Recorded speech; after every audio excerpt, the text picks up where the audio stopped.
You may wonder, why is Joy giving me cleans, swings, things of that nature in a climbing training program? That's a really great question, and I'd love to break it down with you. What we are working on when we are doing cleans or swings is the power of hip extension. Hip extension simply means getting your hips to go from back to front, or from flexion, which means a smaller angle here, into extension, which means a larger angle here. We want to be able to do this powerfully.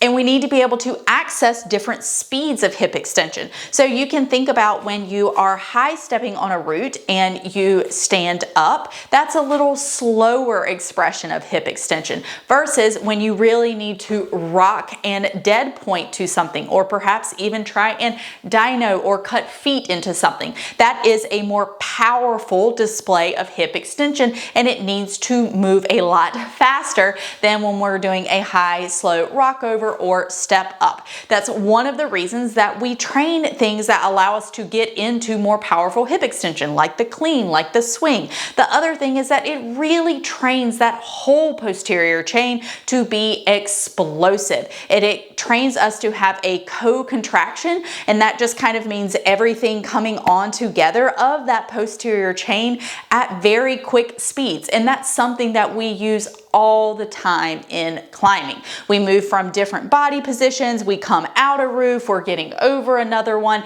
The movement and variability in climbing is insane, and that's one of the things that I think makes it so cool. But this also means that we need to train different movement patterns and different speeds off the wall. When swings and cleans are done correctly, they are a great training tool for climbers.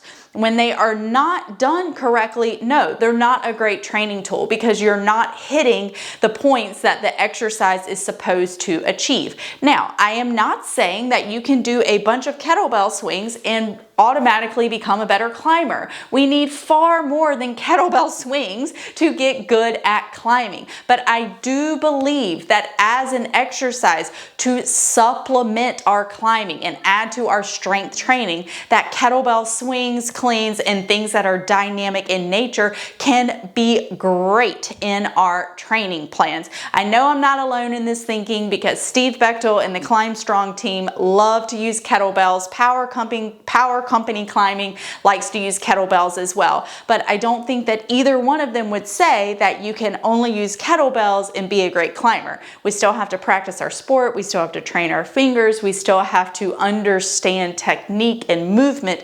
But kettlebells, especially explosive movements with the kettlebell, can be an amazing way to help us get stronger and develop power for climbing. All right, I'll get off my soapbox now, but hopefully that helps you understand a little bit more about why I chose to incorporate these things into your training program.